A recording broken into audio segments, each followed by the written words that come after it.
ഞാൻ ഇതുവരെ ജ്ഞാനത്തിന് വേണ്ടി പ്രാർത്ഥിച്ചിട്ടില്ല. ഇതാരും കാര്യമായിട്ട് പറഞ്ഞ് ഞാൻ ആദ്യമായിട്ടാണ് കേൾക്കുന്നത്.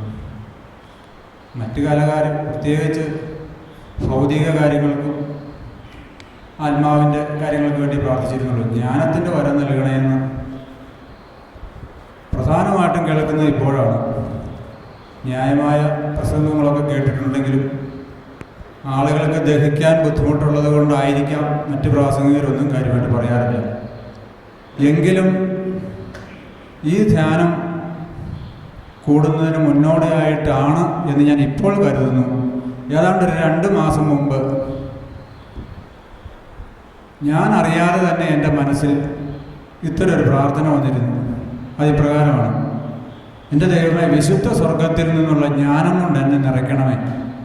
ഇത് ഞാൻ അറിയാതെ ഒരു മനുഷ്യനും പറഞ്ഞു തരുന്നത് ഇങ്ങനെ പറയുന്നുണ്ടായിരുന്നു. വിശുദ്ധ സ്വർഗത്തിൽ നിന്നുള്ള ജ്ഞാനം കൊണ്ട് നിറയ്ക്കണമേ. അതിൻ്റെ അർത്ഥവും വ്യാപ്തിയും ഒന്നും മനസ്സിലാക്കിക്കൊണ്ട് പറഞ്ഞിരുന്നതല്ല. ഇന്നത്തെ ക്ലാസ്സിലാണ് ഈ ധ്യാനത്തിലേക്ക് എനിക്ക് വരുന്നതിനുള്ള വഴി കർത്താവ് ഒരുക്കിയതായിരുന്നു അന്ന് മുതൽ എന്നെ കൊണ്ട് പറയിപ്പിച്ചിട്ടുള്ളത് എന്ന് എനിക്ക് ഇന്നത്തെ ക്ലാസ്സിൽ ബോധ്യമായി. അപ്പോൾ കർത്താവ് യെരമ്യാ 29:11-13 പറഞ്ഞിട്ടുണ്ട്: എനിക്ക് നിന്നെപ്പറ്റൊരു പദ്ധതിയുണ്ട്, നിന്റെ നാശത്തിനുള്ള പദ്ധതിയല്ല, ക്ഷേമത്തിനുള്ള പദ്ധതിയാണ്, ശുഭകരമായ ഭാവിയും പ്രത്യാശയും നൽകുന്ന പദ്ധതിയാണ്. നിങ്ങൾ എന്നെ അന്വേഷിക്കാൻ ഞാൻ ഇടവരുത്തും. പൂർണ്ണ മനസ്സോടെ അന്വേഷിക്കുമ്പോൾ നിങ്ങൾ എന്നെ കണ്ടെത്തും. അപ്പോൾ നിങ്ങളുടെ ഐശ്വര്യം ഞാൻ പുനഃസ്ഥാപിക്കും. കർത്താവിനെ അന്വേഷിക്കുന്നതിന് വേണ്ടി എൻ്റെ ജീവിതത്തിൽ കർത്താവ് നേരത്തെ തന്നെ പല വഴികളും ഒത്തിരി അനുഗ്രഹം തരുന്നതിന് വേണ്ടി ഒരുക്കി വെച്ചിട്ടുണ്ട്. ആ ഒറ്റ ലക്ഷ്യത്തിലേക്ക്, അതായത് സ്വർഗത്തിലേക്കുള്ള വഴിയിലൂടെ എന്നെയും എൻ്റെ കുടുംബത്തെയും ഭംഗിയായിട്ട് കൊണ്ടുപോകുക എന്നുള്ള ലക്ഷ്യത്തോടു കൂടി കർത്താവ് വഴിയൊരുക്കി തന്നു. അതിൻ്റെ വെളിച്ചത്തിലാണ് ഇന്ന് എനിക്ക് ഈ ധ്യാനത്തിന് വരുവാൻ സാധിച്ചത്. ഇവിടെ നിന്നാണ് എനിക്ക് മനസ്സിലായത്, ഞാനല്ല പ്രാർത്ഥിക്കുന്നത്. ഞാൻ പ്രാർത്ഥിക്കാനിരിക്കുമ്പോൾ യേശുവാണ് പ്രാർത്ഥിക്കുന്നത്. ഞാൻ ആദ്യമായിട്ടാണ് കേൾക്കുന്നത്. അതിൻ്റെ അർത്ഥവും വ്യാപ്തിയും ഒന്നും കാര്യമായിട്ട് മനസ്സിലായിട്ടില്ലെങ്കിലും വരും ദിവസങ്ങളിൽ തീർച്ചയായിട്ടും മനസ്സിലാക്കിയിരിക്കും, യാതൊരു സംശയവുമില്ല. അതുപോലെ മാന്യമായ രീതിയിൽ ഫരിസേയരുടെ ഒരു മനോഭാവം എന്നിലുണ്ട് എന്നുള്ളത് വളരെ ദുഃഖത്തോടു കൂടി എങ്കിലും അഭിമാനത്തോടു കൂടി എനിക്ക് പറയുവാൻ സാധിക്കും. തെറ്റിദ്ധരിക്കേണ്ട, അഭിമാനത്തോടു കൂടി പറയുവാൻ സാധിക്കുക എന്നുള്ളത് പറഞ്ഞതിൻ്റെ അർത്ഥം നമ്മളിലെ കുറവുകൾ നമ്മൾ മനസ്സിലാക്കുമ്പോൾ കൂടുതൽ വളർച്ചയിലേക്കുള്ള വഴിയാണ് എന്നുള്ള തിരിച്ചറിവാണ് ഞാനത് പറയാൻ കാരണം.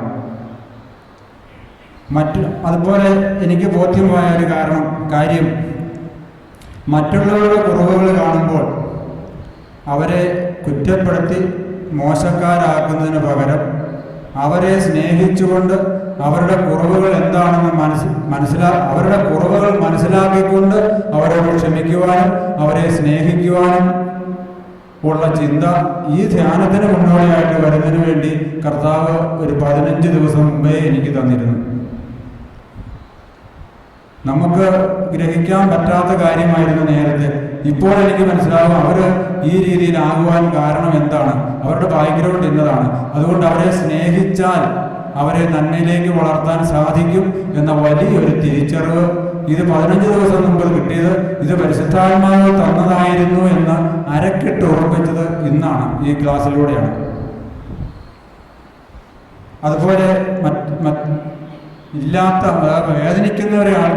വേദനിക്കുന്ന ആൾക്കാരെ കാണുമ്പോൾ അവരുടെ അവസ്ഥയിൽ അവരോട് സ്നേഹിക്കാൻ തോന്നുകയും അവരോട് സഹതാപം തോന്നുകയും കർത്താവിനോട് അവരോടുള്ള സ്നേഹത്തിൻ്റെ ആഴത്തിൽ, നമ്മുടെ ആരുമല്ലെങ്കിലും അവരോടുള്ള സ്നേഹത്തിൻ്റെ ആഴത്തിൽ ആത്മാർത്ഥമായി പ്രാർത്ഥിച്ചാൽ കർത്താവ് ഉടനടി ഉത്തരം തരികയും ചെയ്യുന്ന ആളാണ് എന്നെനിക്ക് പൂർണ്ണ ബോധ്യം വന്നു. അത് ഞാൻ പറഞ്ഞതിൻ്റെ അർത്ഥം നിങ്ങൾക്ക് മനസ്സിലാകണമെങ്കിൽ സംഭവം കൂടി പറയാതെ മനസ്സിലാകില്ല.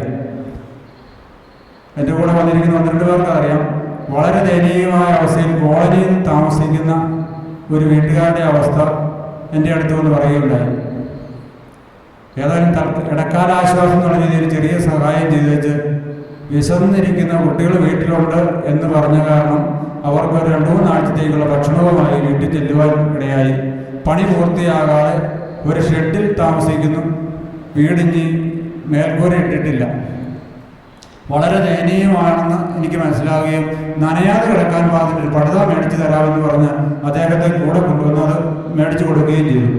തിരിച്ചിങ്ങ് പോരുമ്പോൾ ഞാൻ കർത്താവിനോട് ഇങ്ങനെ പറഞ്ഞു, കർത്താവ് ഇന്ന് തന്നെ ഇവരുടെ പ്രാർത്ഥന കർത്താവ് ഇന്ന് തന്നെ ഇവരെ അനുഗ്രഹിക്കണമേ, എന്നെ അനുഗ്രഹിക്കുന്നത് നാളെ ആയാലും മതി എന്നും പറഞ്ഞ ഒറ്റ കരച്ചിൽ.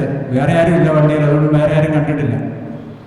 ഞാനത് അതിനു മുമ്പ് പ്രാർത്ഥിച്ചിട്ടില്ല, എനിക്ക് ഇതുപോലെ പ്രാർത്ഥിച്ചിട്ടില്ല. കർത്താവ് ഇവരെ ഇന്ന് തന്നെ അനുഗ്രഹിക്കണം, എന്നെ അനുഗ്രഹിക്കുന്നത് നാളെ ആയാലും മതി. ഇതൊരു പല പ്രാവശ്യം ഞാൻ പെട്ടെന്ന് ഇങ്ങനെ അവരെ പറ്റി ഓർക്കാൻ പറയാറുണ്ട്. അതിൻ്റെ വെളിച്ചത്തിൽ കർത്താവായ യേശുക്രിസ്തുവിൽ അഭിമാനിച്ചുകൊണ്ട് എനിക്ക് പറയാൻ സാധിക്കും, ഏതാണ്ട് 1.5 ലക്ഷം രൂപയെങ്കിലും വേണം മേൽക്കൂര ഇട്ട് കൊടുക്കാൻ.